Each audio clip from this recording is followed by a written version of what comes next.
Estamos, como usted lo sabe, seguimos con nuestra serie de Hechos de los Apóstoles.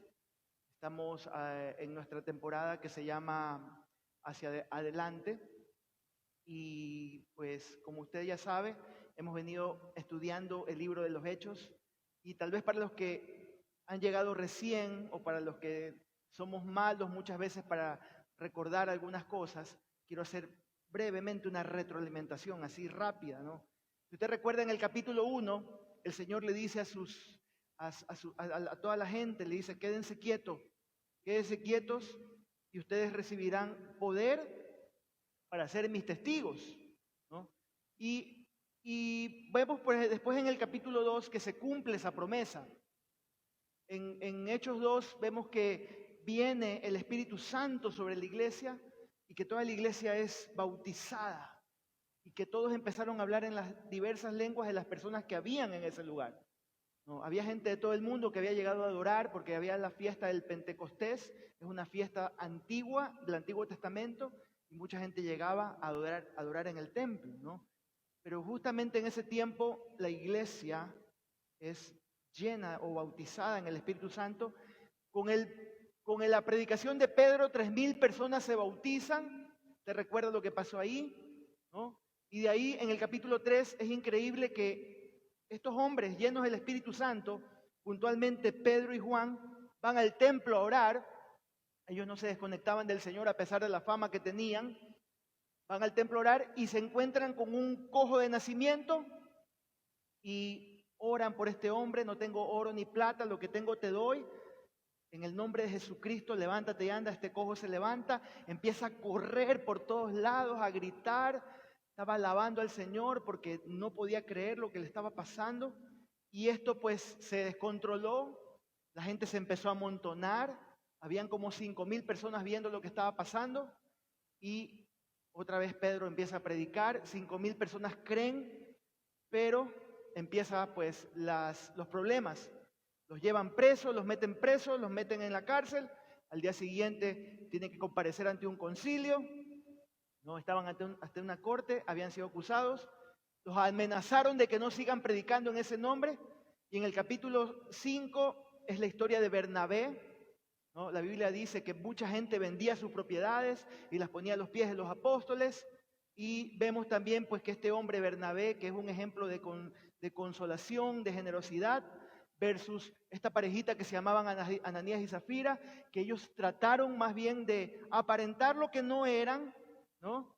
Motivados por las apariencias, le mienten al Espíritu Santo y mueren, ¿no? En el capítulo 6, la iglesia ha crecido tanto que necesitan más servidores.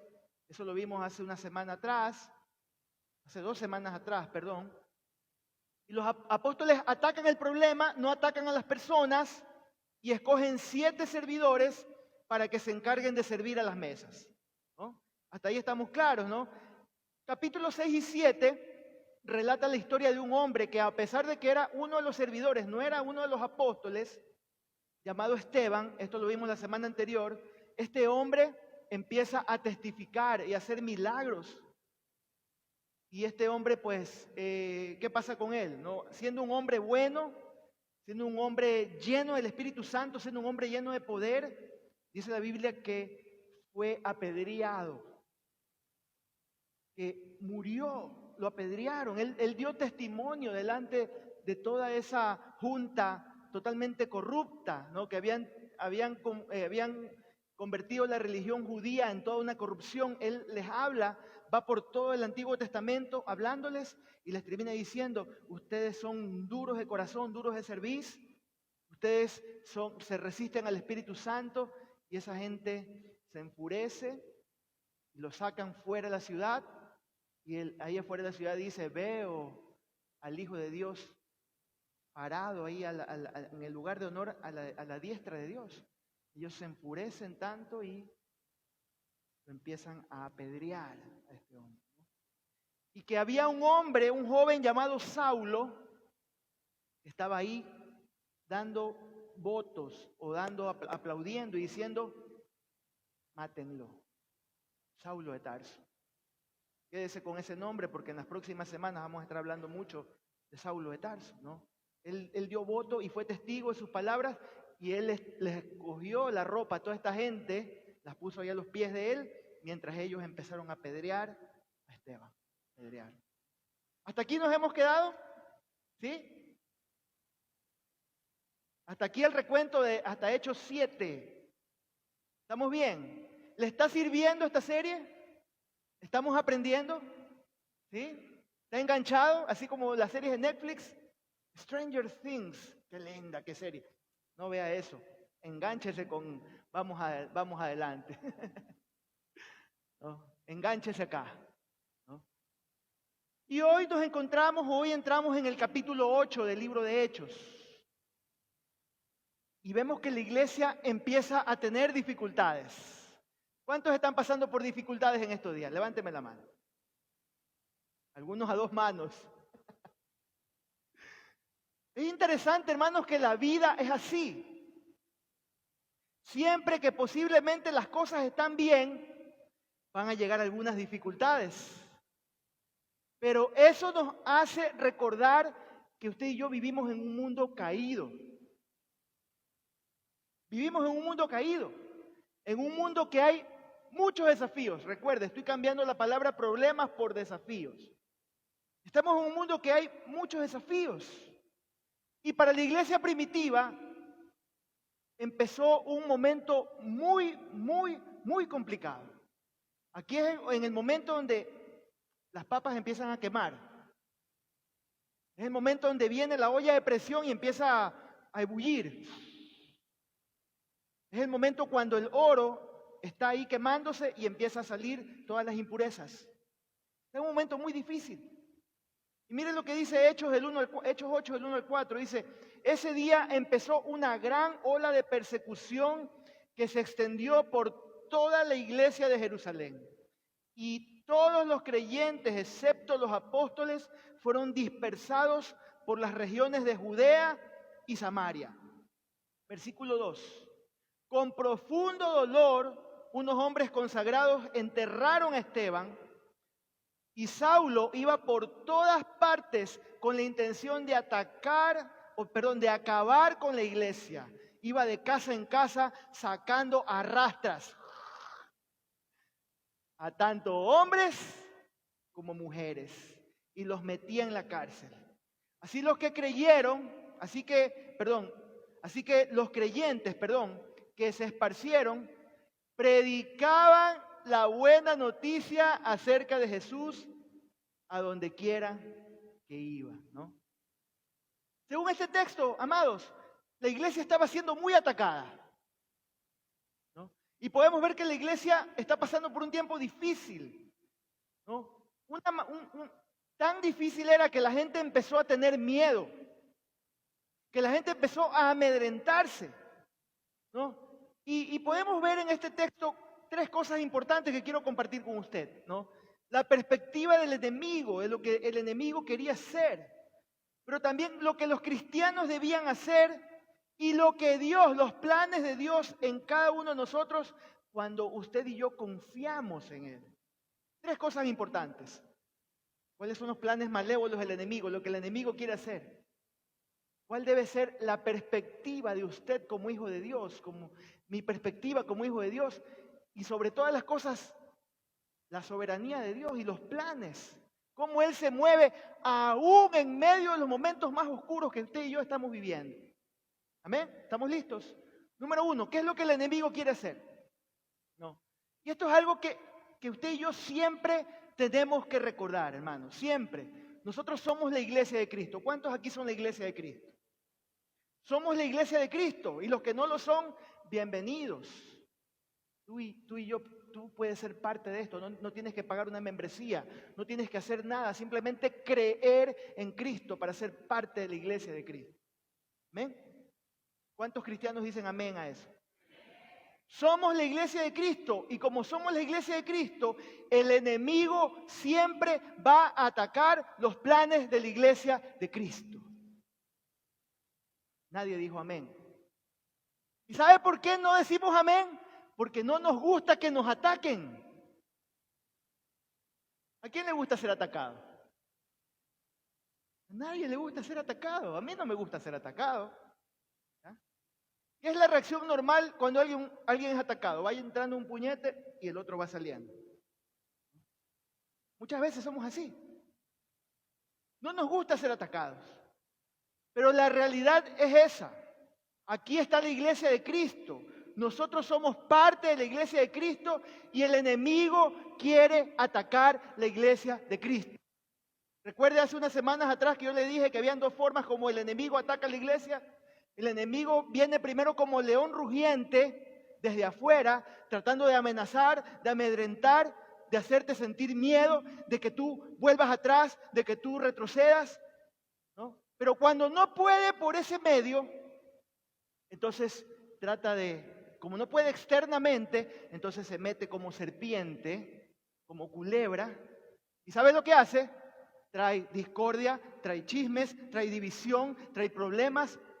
Y ahí es que él desde adentro, y muchas veces es el ataque que usa más el enemigo porque sabe que es el más eficaz. Porque nos dejamos llevar por la discordia, porque nos dejamos llevar por el chisme, por las mentiras, porque el hermanito no me saludó, entonces yo tampoco lo voy a saludar, no voy a hablar con él, me dijo esto.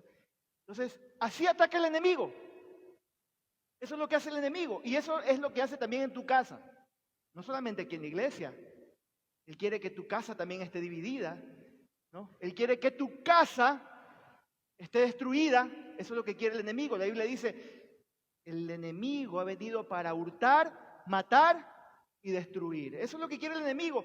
Pero usted y yo no podemos ignorar cuáles son sus planes, sus maquinaciones. Ni en la casa, en su hogar, ni aquí en la iglesia del Señor.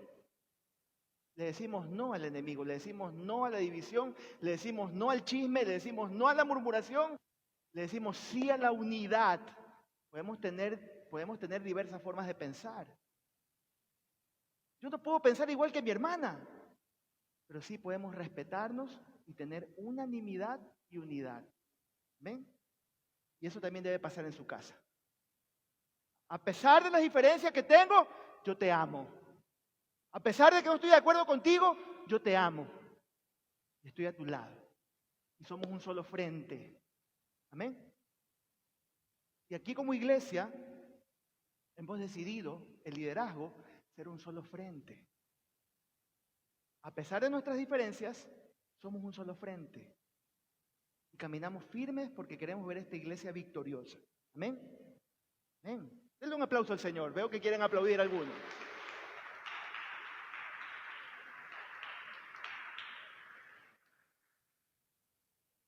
Si usted y yo somos la iglesia de Cristo, entonces ¿quién va a recibir el ataque? Nosotros. Yo voy a recibir el ataque. Usted va a recibir el ataque. Porque vivimos en un mundo caído. Miren lo que pasó con la iglesia, ¿no? Los primeros 3 capítulos de Hechos son increíbles. Decimos, wow, 3,000 personas se convierten, después se convierten 5,000 más. Todos llenos del Espíritu Santo, todos comiendo juntos, compartiendo juntos, perseveraban en la doctrina, se bautizaban cantidad de gente, ¿no?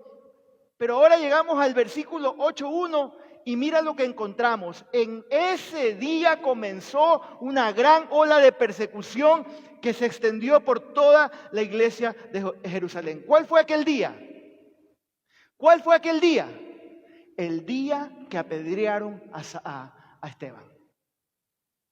Ese día fue que empezó, el mismo día que mataron a Esteban, eso fue como el punto que reventó completamente la persecución contra la iglesia de Cristo. Y dice, y todos los creyentes excepto los apóstoles fueron dispersados por las regiones de Judea y Samaria. Estaban unidos, pero empieza un ataque tremendo. Queridos hermanos, en el momento que usted y yo empezamos a caminar en la vida cristiana, usted y yo vamos a recibir ataques. No se extrañe de los problemas de la vida. No se extrañe de las luchas que usted tiene que pasar, ¿no? Los ataques van a llegar, ¿no? ¿Por qué? Porque tú estás caminando hacia el premio supremo. Porque tú estás caminando hacia ese galardón, hacia esa corona, la corona que recibió Esteban.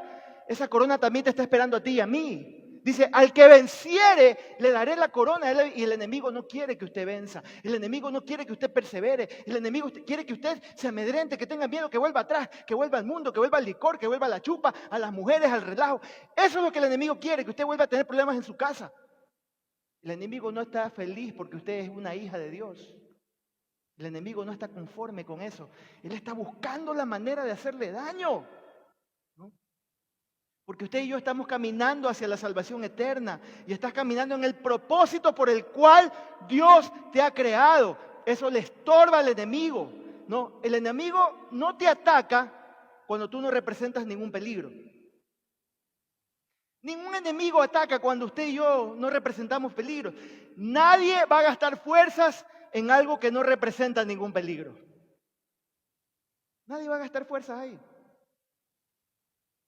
Escuchaba esta historia en una película que me pareció muy interesante, cuando un escuadrón, un ejército, aquí no está mi hermano David, él sabe de esto y me puede decir, sí, pastor, así fue, tal vez me está escuchando por la red, ¿no? Pero cuando un ejército está en plena guerra y está en plena zona bélica y en pleno combate, los comandantes o los líderes de ese ejército se quitan todos los rangos, todos los colores que lo distingan como alguien que está liderando, como alguien clave. Porque ¿qué es lo que va a hacer el enemigo? Va a disparar el blanco, va a ser su blanco, ese general, ese comandante, ese líder, ese que está comandando. Porque el enemigo siempre tratará de desestabilizar al que está liderando, al que está al frente, ¿no? Y usted, si usted es el líder espiritual en su casa, si usted es esa mujer que está trabajando para que su familia venga a Cristo, usted está trabajando como hombre de Dios, como sacerdote, para que su familia camine con Él, el enemigo va a querer desestabilizarlo. Ahí es donde Él va a gastar sus fuerzas, sus energías. Tiene que estar firme. Mantenerse fiel a Dios. Levantarse como un guerrero de Dios. ¿No? Y cuando usted está en Cristo, el enemigo va a querer bajárselo. Va a estar como un francotirador, ¿no? Como un shooter. Siempre va a estar ahí. Porque usted está cumpliendo con la misión de Cristo. Y eso le estorba al diablo. Eso le saca la piedra, dice el colombiano. Porque lo ve a usted firme, ¿no? El enemigo nunca va a querer, el enemigo nunca va a querer verlo bien, ¿no? El enemigo siempre va a querer que usted esté mal. El enemigo no va a querer que los hijos de Dios se salven. El enemigo no va a querer que sus hijos estén en Cristo, que estén sirviendo. El enemigo siempre va a querer que la familia esté dispersa, ¿no? Él va a atacar constantemente a la iglesia y va a atacar a los hombres y a las mujeres que están en Cristo. Por eso usted y yo debemos seguir adelante. Usted y yo tenemos que caminar firmes. Usted y yo tenemos que ser fieles porque Cristo nunca nos va a dejar. Nunca te dejaré, nunca te desampararé, dice la palabra del Señor. Él va a estar con usted, va a estar conmigo. Firmes en el Señor. Siga a Cristo. Tu modelo debe ser siempre Cristo, hermano.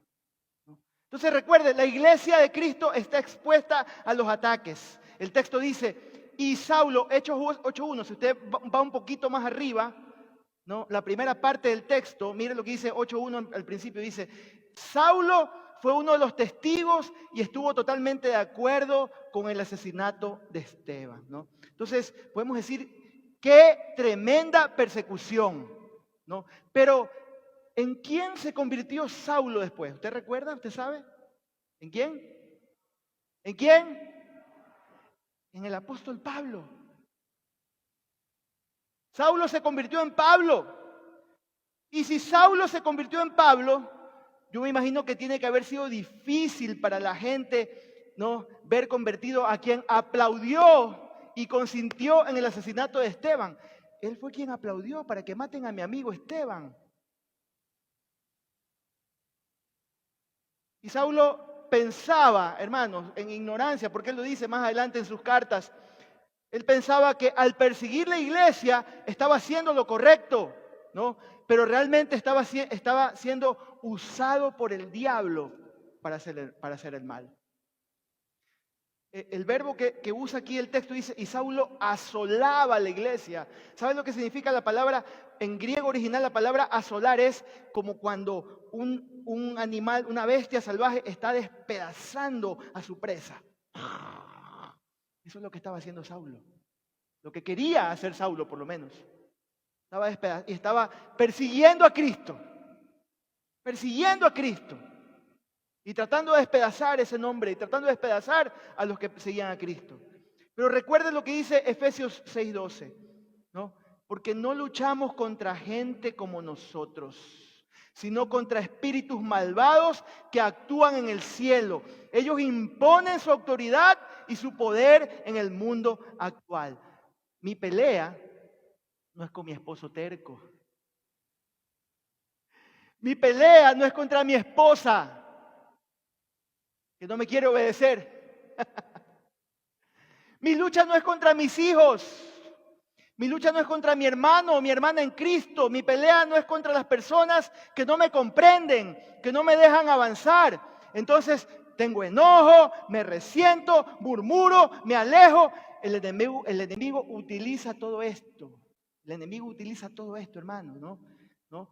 Pero ¿qué es lo que usted y yo tenemos que hacer? Orar por esas personas. Bendecirles, no atacarles, amarles, llegar a acuerdos para no permitir que el diablo nos divida. No se lo permita al diablo. No le dé lugar al diablo.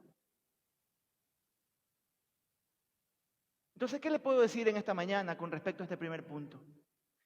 Agárrese del Señor. Dígale que está a su lado, agárrate del Señor. Dile, no le permitas sus ataques. Dile. Hermano, no permita que sus planes te desanimen. Pero pastor, cada vez que yo trato de acercarme a Dios, más me ataca el enemigo. Acércate más a Dios. Y agárrate más de Dios. Y camina más cerca de Él. No le tengas miedo al diablo, no le tengas miedo al diablo. Porque Él, la Biblia dice, mayor es el que está en mí que el que está en el mundo. Yo siempre les explico esto, hermanos. Esto no es que aquí está Dios y al mismo nivel está el diablo. No. Acá está Dios y acá está el diablo.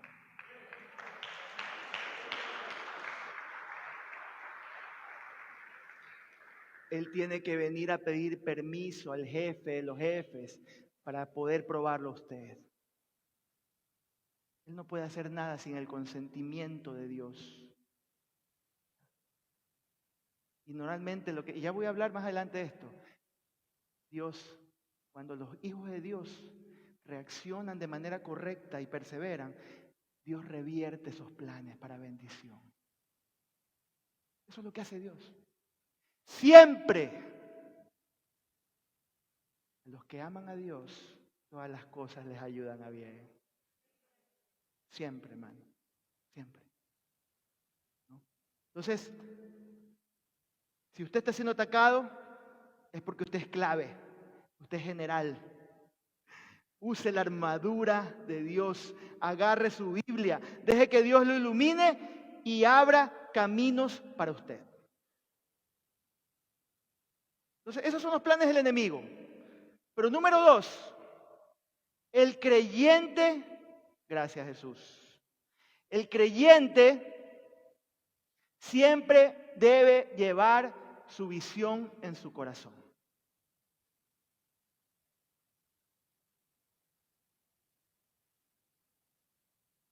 Dígale que está a su lado, vive en misión. A ver, dígale, vive en misión.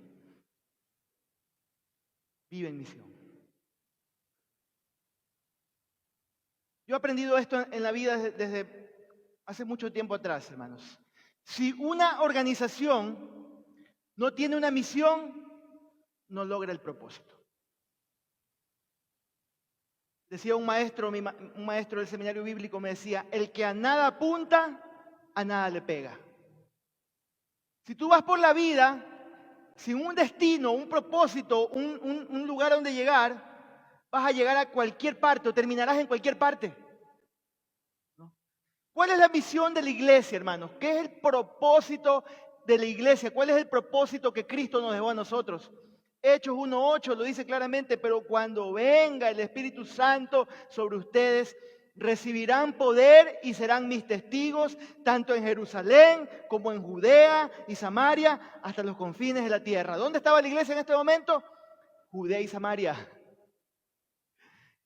Claro, empezaron a ser perseguidos y esto los llevó, los empujó el Señor. Vayan a Judea, vayan a Samaria, salgan de aquí. Ya es tiempo de salir, ya es tiempo de ir más allá. Es verdad, hay pruebas, el enemigo nos está atacando, pero es tiempo de ir, de vivir en misión, de cumplir con lo que Dios... ¿Tienen miedo? Está bien, es lógico que hay que tener miedo. Hay que irnos, hay que salvaguardar nuestra familia. Cuidado, están persiguiendo, puede morir nuestra familia, nuestros hijos. Vámonos a otro lado. Vayan, pero vive, donde sea que estés, vive en misión, ¿no? Y donde apuntamos, hacia dónde debemos ir, usted y yo tenemos que siempre vivir en misión, ¿no? Al mismo tiempo, podemos estar juntos aquí nosotros, estar congregados aquí. También en otros lados, aquí mismo en Manta, a esta misma hora, hay muchas iglesias que están congregadas, que se está predicando el Evangelio, que se está predicando la palabra. En todo Manaví hay mucha gente que está en este momento congregada, compartiendo el mensaje, el pastor y compartiendo la palabra, siendo instruidos. En todo el Ecuador, en toda la provincia, en todo el mundo, el Evangelio está siendo esparcido. Aunque a veces parece que no avanzamos, sí estamos avanzando. Todos los días, el creyente debe llevar la misión de Dios en su corazón. Ahora, ¿qué pasó con la iglesia? Fue esparcida. ¿Qué quiere decir esto? Se dispersaron, fueron para diversos lugares. Uno puede decir, se terminó la iglesia porque ya no se reúnen en Jerusalén. Aquí terminó todo. La gente podía haber dicho eso. Aquí terminó todo. Con la persecución se terminó todo. Se fue por un caño. Todo lo que había pasado, toda esa gente que se convirtió, todo lo que había pasado con los diáconos. Eso es lo que podemos creer, o lo que el enemigo quería hacer creer y lo que el enemigo quería hacer, hermano. Pero me encanta esto, lo que dice el versículo 4. Así que los creyentes que se esparcieron, predicaban la buena noticia acerca de Jesús. ¿A dónde? ¿A dónde? Dígalo conmigo, ¿a dónde? A donde quiera que iban. Yo le pregunto a usted, ¿usted está predicando el evangelio donde quiera que va? Amén. Pero no todos. Pero esto debe ser la misión que debe estar en nuestro corazón como hijos de Dios. Donde sea que vayamos, donde quiera que vayamos. Usted y yo tenemos que llevar esa misión en nuestro corazón y compartirla con todo el mundo. Ya sea que estés feliz, que estés triste, que estés endeudado, que estés en problemas. La misión que está en tu corazón debe ser predicada donde sea. En todo momento. A todo el mundo. ¿Y por qué se dispersaron? Obviamente les dio miedo la persecución. No, es que ellos estaban ya listos y querían ir. Ellos estaban cómodos en Jerusalén, hermanos. Se sentían bien, estaban felices. Todo estaba bien ahí. Había recursos porque había gente pudiente que ponía sus propiedades y repartían comida entre la gente, los necesitados. Hay un texto que dice, nadie tenía necesidad, dice el mismo, un texto. Pero son pasados por el fuego y son empujados a salir. ¿No?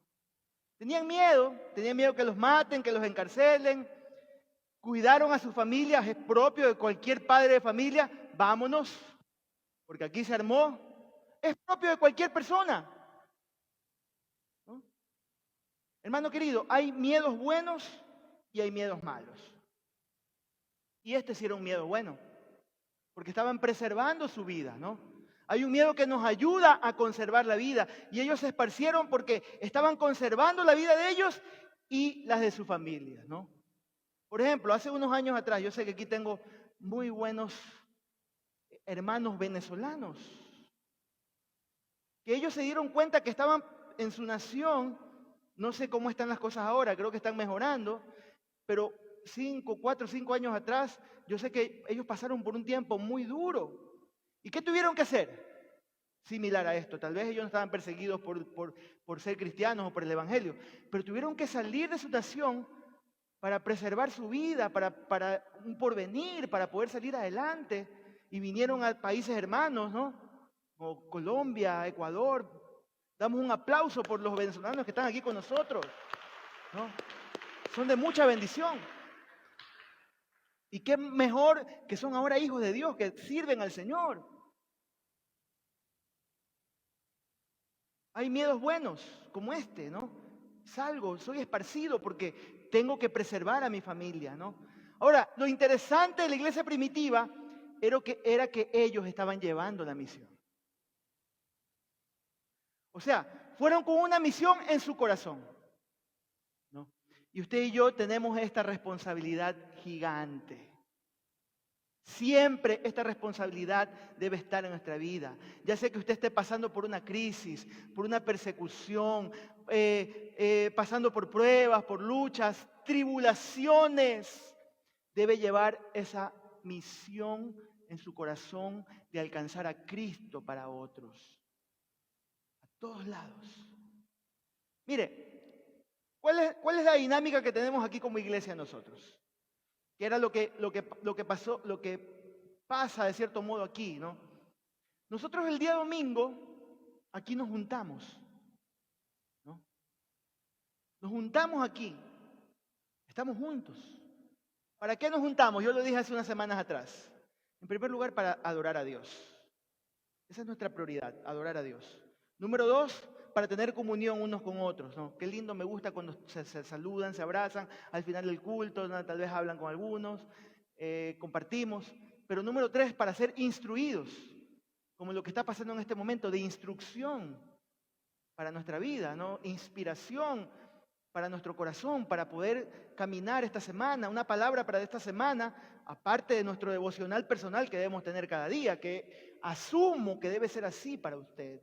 Tener un tiempo con el Señor de alimento espiritual. Entonces, nos juntamos el domingo, pero al salir de aquí, 12 del día, nos esparcimos. Qué linda dinámica, ¿no? Me encanta. Porque nos juntamos aquí el domingo con estos 3 propósitos, pero nos esparcimos de lunes a sábado. ¿Para qué? Para que en el lugar donde usted vive, en el lugar donde usted trabaja, donde sea que usted vaya, no importa la situación por la que esté pasando, usted lleve esa misión en su corazón y la vaya compartiendo a donde quiera que vaya. Cosa que llega el otro domingo, otra vez recargamos baterías, recargamos energías y volvemos a hacer lo mismo. Nos esparcimos otra vez y volvemos y nos esparcimos y volvemos y nos esparcimos. Y así crece la iglesia del Señor. Así debe ser. Y por eso, hermanos queridos, es que es importante que existan los grupos familiares, los grupos celulares. Pastor, ¿qué es eso? Un grupo celular, un grupo familiar es una reunión que puede funcionar en cualquier hogar de cualquier barrio de Manta, que dura alrededor de 1 hora, 1 hora y media, donde llega un guía, un líder, o si usted mismo dice, yo estoy capaz ya para poder liderar esta reunión y yo puedo invitar a mis vecinos a tomarse un cafecito o a comer un corvichito, y mientras estamos conversando yo les puedo predicar la palabra de Dios y cada semana puedo tener una reunión de conversación, de orar unos por otros. Eso es un grupo familiar. Esparcidos en otro barrio, no aquí mismo en la época, usted puede en la semana hacer iglesia donde sea que esté. Por eso son necesarios los grupos, porque a mitad de semana necesitamos tener comunión unos con otros, estar unos con otros, compartir con otras personas, ¿no? Ahora, hermanos, nosotros debemos movernos como una fuerza misionera para esta ciudad, para esta provincia. Si usamos nuestros recursos para la gloria de Dios, nosotros podemos escribir Hechos 29. Pero pastor, ¿Hechos no tiene solamente 28 capítulos? Sí. Pero la historia de la iglesia aún no ha terminado. Nosotros seguimos escribiendo la historia de la iglesia. Y usted y yo podemos escribir Hechos 29. Qué hermoso sería escuchar algo así como esto, hermanos, ¿no? ¿No? Que la historia se siga escribiendo y entonces decía, la familia del Centro Cristiano de Manta vivió con su misión en el corazón e impactaron su comunidad y convivían y se cuidaban juntos y bendecían a la comunidad y mandaban obreros alrededor del mundo. ¿Se imagina un capítulo escrito en la historia del Centro Cristiano de Manta así? A mí me inspira, yo quisiera que vivamos algo así, que quedemos en la historia. Es decir, la iglesia Centro Cristiano de Manta vivió en comunidad y creció y mandó misioneros por el mundo. ¿Cuántos me dicen amén a eso? Hermano querido, si tú estás pasando o saliendo de alguna lucha, debes saber esto. Todos los desafíos que pasamos nunca pueden apagar la misión de llevar las buenas noticias de Jesús. Nunca. Y número 3 y último que yo veo en este texto, Hechos 1 al 4. El Señor siempre tiene la capacidad de convertir los ataques del enemigo en bendición. ¿Quiere decirlo conmigo? 1, 2 y 3. El Señor siempre tiene la capacidad de convertir los ataques del enemigo en bendición.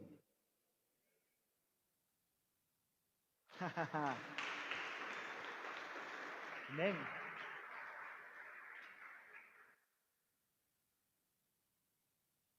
Por lo general no entendemos los planes del Señor.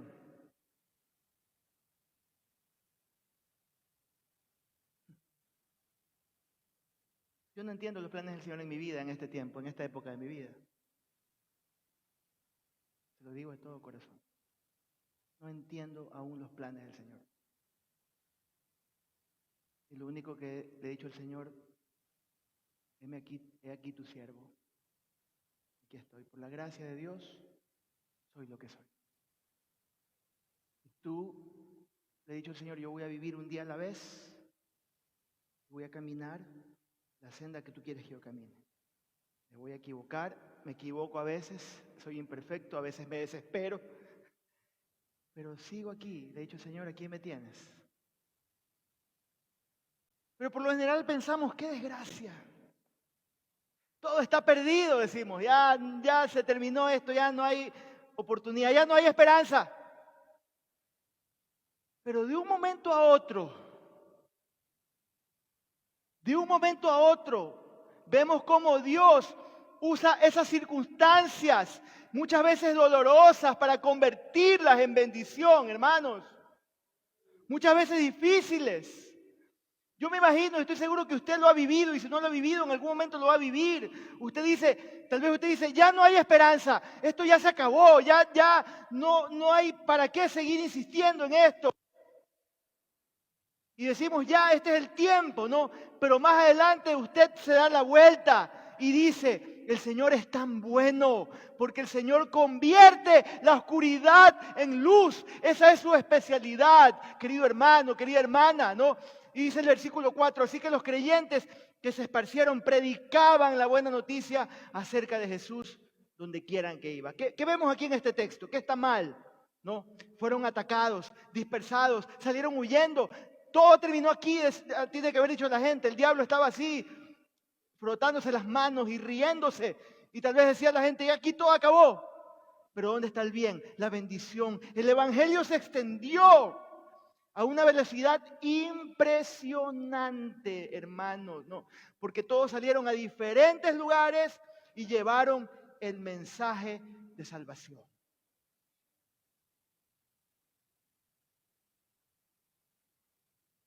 A los que aman a Dios, todas las cosas les ayudan a bien. El Señor revierte todo. Usted puede ir por toda la Biblia y usted se puede dar cuenta. ¿Quién diría que, y tal vez estoy usando tal vez un mal ejemplo, ¿no? David, asesino, adúltero, mal ejemplo, ¿no? Pero de esa relación de pecado que él tuvo que pasar por un tiempo tan difícil y vinieron tantas consecuencias de su vida, sus hijos descarriados, haciendo tantas cosas, de esa relación sale Salomón, el siguiente rey de Israel. Y así podemos ver muchas situaciones. Tal vez decimos, pero qué difícil tiene que haber sido para todo el pueblo de Judá, tener que haber sido dispersado y llevado por 70 años y tener que estar sujeto a una nación. El templo destruido, ¿no? Llegó Nabucodonosor y se llevó todos los utensilios y se llevó a la gente y eso quedó desolado. Decimos, se terminó el pueblo de Dios. Pero después de 70 años, por un edicto real de un siguiente rey llamado Ciro, el pueblo empieza a regresar. El pueblo empieza a regresar y vuelve a ser nación. Dios puede convertir las cenizas, puede volverlas a levantar, las ruinas caídas. Él es experto en levantar ruinas caídas, ¿no? Él es experto en convertir eso que decimos que es lo peor que puede haber pasado en una bendición, en una respuesta. Así que yo le digo hoy, tenga esperanza. Llénese de esperanza. Llénese de esperanza. Tal vez usted dice, lo perdí todo. Me quitaron todo. Tal vez aquí algunos dicen, y yo he escuchado a varias personas, pastor, estoy en la ruina con las deudas. Difícil. Duro. Pues déjeme decirle que Dios es capaz, si nosotros hacemos las cosas correctamente y honramos a Dios y nos responsabilizamos, Él es capaz de revertir eso y bendecirte y restaurarte todo lo que se te quitó, todo lo que perdiste, volvértelo a retribuir. Mujer, tal vez fuiste deshonrada. Tal vez no te honraron, no te trataron como debían. Déjame decirte que Dios es capaz de restaurarte, de levantarte como una mujer de Dios, como una mujer sana en su corazón, libre. ¿Quiere aprender más de esto? Viernes 7:30 de la noche, reunión de mujeres. Venga, empezaron este viernes, fue hermoso. Yo no estuve porque soy hombre, obviamente, pero vi las fotos y me contaron que estuvo fabuloso. Necesita ser ministrada, bendecida, apreciada, que su autoestima se levante. Viernes 7:30. Habla al final, hay una mesita ahí atrás, va a estar la hermana Jenny, va a estar Andreita, la hermana Patti, para poder amarles, recibirles. Queremos levantar y empoderar a las mujeres de nuestra iglesia. Amén. Pero Dios es capaz de revertir las cosas en bendición. Solamente ten esperanza, créele al Señor. Él es capaz de, aún las situaciones más difíciles, transformarlas en bendición para tu vida y para el alcance del Evangelio. Amén.